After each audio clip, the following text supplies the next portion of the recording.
For now, ito lang muna yung ating mga naging freebies kasi ito follow na lang yung top box at helmet. So, meron tayong fan, meron tayong rubber band, tapos yung ating free na motul oil Scooter Expert LE 10W40. Uy! Tingnan mo nga naman guys! Nakabend na yung kanyang pito.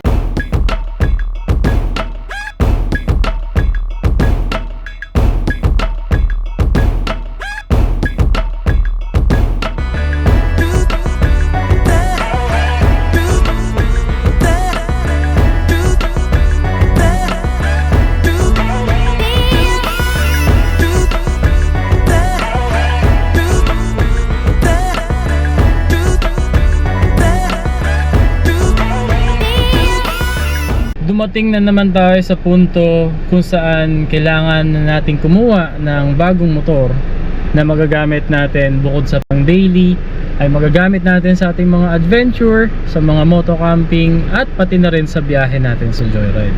Hindi naman sa hindi na kaya ni Pinky, pero mas mabuti na rin na meron tayo mas bagong motor kasi para mas komportable naman ang ating mga magiging biyahe. So ngayon, medyo excited din ako kasi ngayon na yung araw na kukunin natin siya.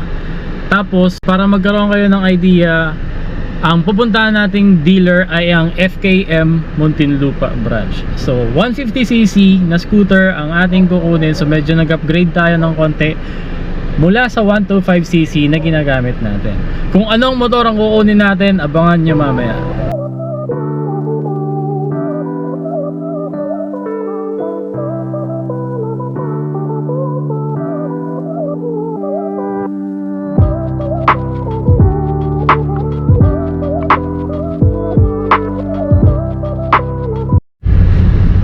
Lapit na tayo guys, 6 minutes away. Pero pinagtataka ko lang sa FKM, bakit dun pa nila muna kami pinapapunta sa financing keme para doon magbigay ng down payment, hindi na lang doon sa branch kagad. So mangyayari, magfi-fill up ng form o pipirma ng mga form, tapos magda-down payment dito sa financing, tapos tsaka pa lang pupunta doon sa mismong branch. So medyo magulo. Sana doon na lang kagad sa branch, di ba, para isang ano.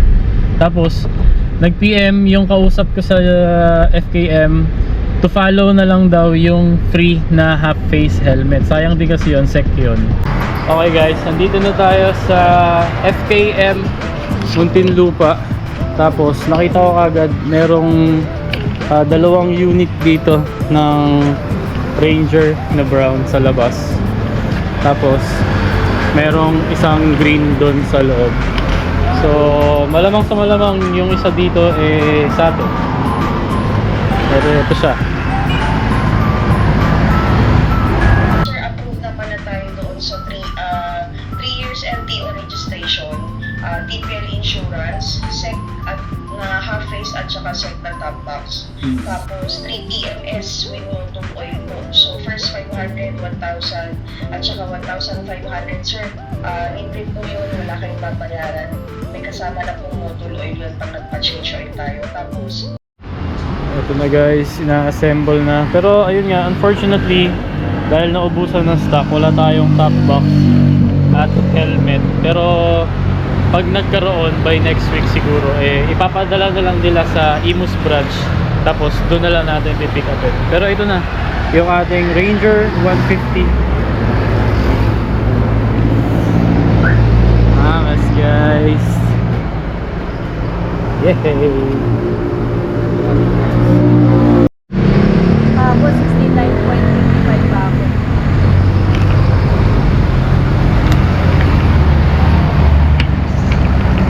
So sa mga kapwa FKM Ranger 150 users dyan at sa mga nagbabalak, ito ang isa sa mga nirereklamo ng ibang users, yung bumibigay kagad yung footrest.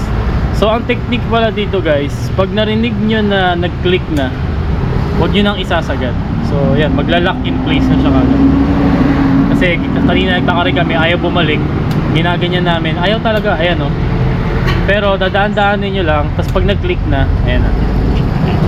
So ganun lang yung technique. Tinuro sa amin ni Sir Christopher, yung mechanic dito sa FKM.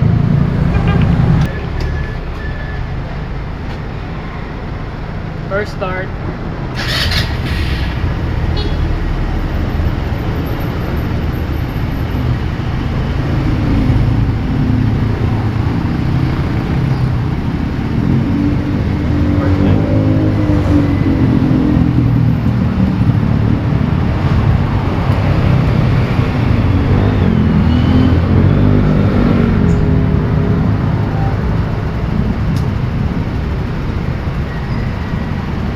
Hazard.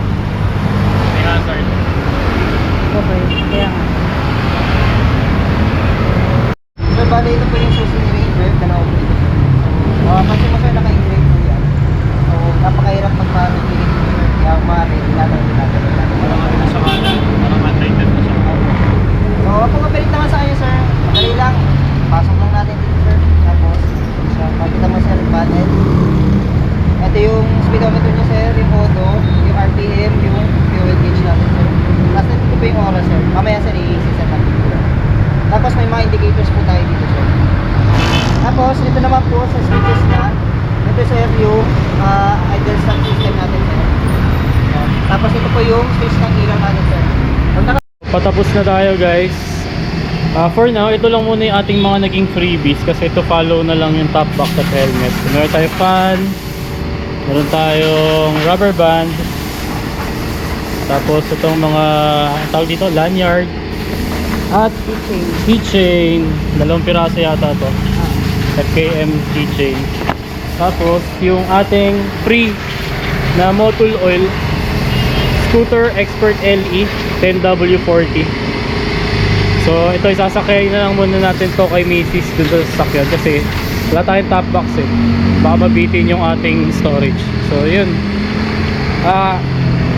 abang kayo sa page, i-update ko kayo sa motor na to, sa lahat ng mga magiging adventure natin at experiences sa Ranger 150. Sa ngayon, iuwi na muna natin to, tapos si Mrs. ay diretso na sa work niya.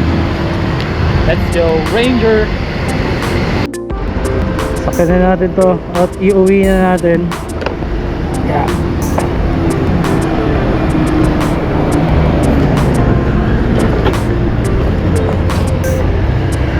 Sir, thank you ah.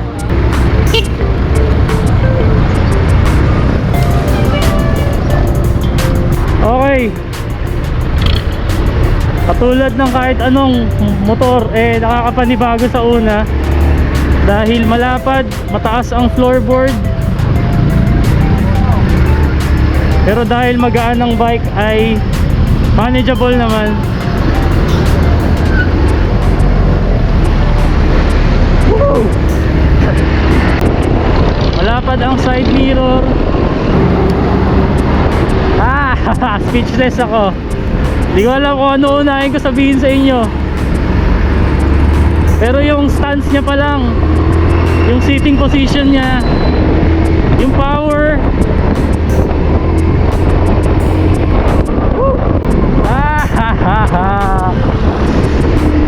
So far so good. Ang ganda ng sitting position natin.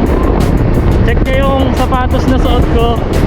Size 11, saktong sakto sa floorboard. Sarap, super relax.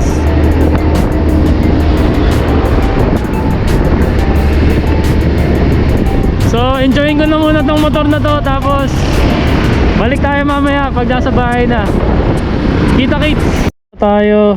So dumaan na tayo guys ng gasoline station kasi napakatigas ng gulong. Uy, tingnan mo nga naman guys, nakabend na yung kanyang pito. Ang galing, saan ka pa? Hindi mahirap magpahangin. 52 ang kanyang PSI. Ang recommended na hangin nito guys, binasa ko sa kanyang gulong ay 33 PSI. So tayo magte 32 rear, tapos 29 lang sa front. Kasi sobrang tagtag niya talaga. Grabe naman mag-ano yung kasa.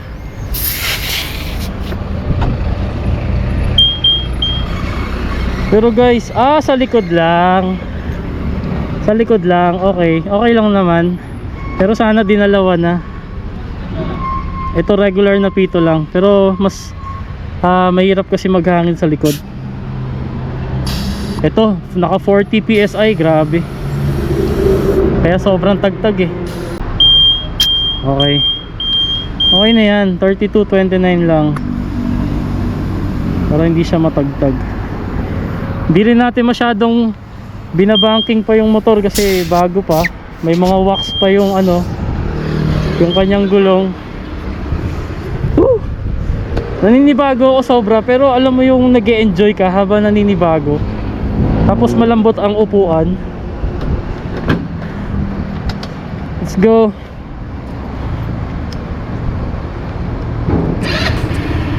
Okay, tara na muna ulit. Okay, so naiuwi na natin ang ating Ranger 150 dito sa bahay. At marami akong thoughts sa motor na to. Pero overall, sobrang solid. Sobrang layo ng ride experience kumpara kay Timmy at kumpara kay Pinky. Sobrang goods na goods. Abangan nyo kasi mas bubusisiin pa natin itong motor na to. At titingnan talaga natin kung ano ang magiging performance niya once na tayo ay meron ng ORCR. Pero so far so good.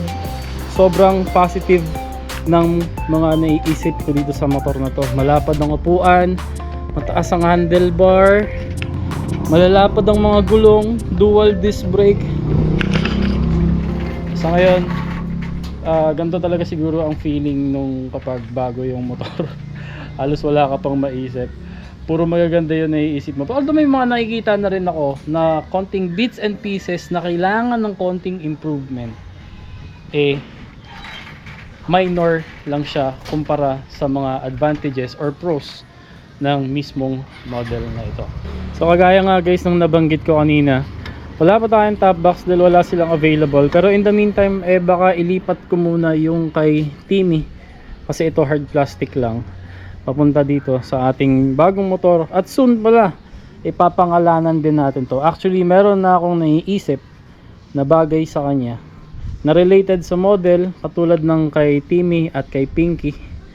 Abangan nyo.